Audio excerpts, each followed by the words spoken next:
Now, sometimes you might encounter a situation where you have a mixture of an acid. So we can make this simple, or we can go and do a whole lot of math. I like to make it simple because, again, when you think about significant figures, you're able to make generalizations. So when you have a strong acid, do you remember which ones are strong acids? And then you mix it with a weak acid. The stronger, or the strong acid, actually dominates. So that means that the contribution of the weak acid to the overall hydrogen ion concentration is negligible. And then it's actually suppressed by the strong acid, according to Le Chatelier's principle, because when you have HA in equilibrium with its conjugate base, the strong acid is going to completely dissociate. So it's adding a whole bunch of product here. So what little of this was going to make go to the right, it doesn't really want to anymore. It's going to tend to want to go to the left. Now, so that makes things easy. Strong acid dominates. Strong acid wins. There you go. Now, when you have weak acids that are mixed together, similarly, the strongest of the weak acids, again, it's relative, is the one that's going to dominate.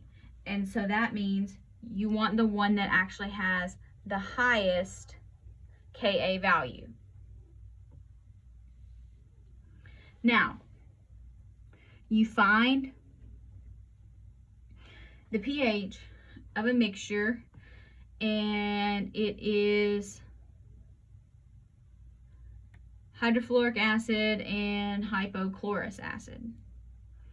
All right, so now we have, these are our weak acids, and we have our autoionization of water. Which one dominates? This one, because it's the biggest, so this is the only one we care about. That's the decision. That's the only difference that we have. Now, because again, this is 4 orders of magnitude. When it comes to significant figures and we only get 2 of them, not going to matter. So now we have our equation, which I'm going to shorten. I know. Next, write the equilibrium expression. H conjugate base over the acid. Next, make the ice table.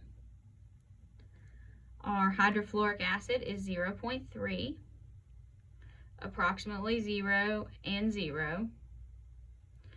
This gets smaller, these get larger as the reaction goes to the right, which is how we wrote our equilibrium constant.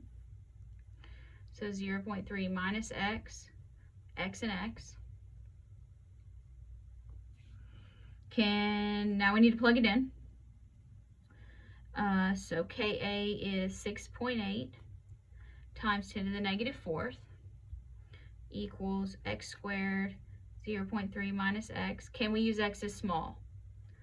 So m over k, 0.3 divided by 6.8, 10 to the negative 4th, greater than 100. So that is greater than 100.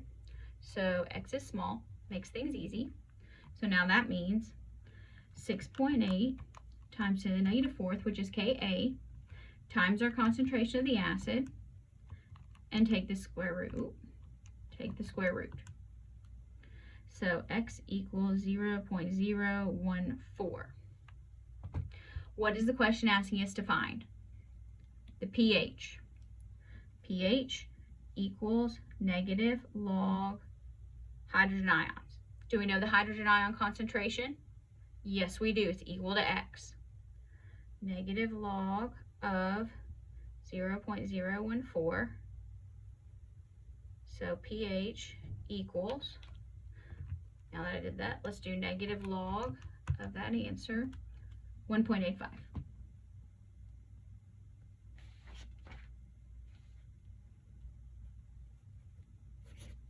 And that's the answer.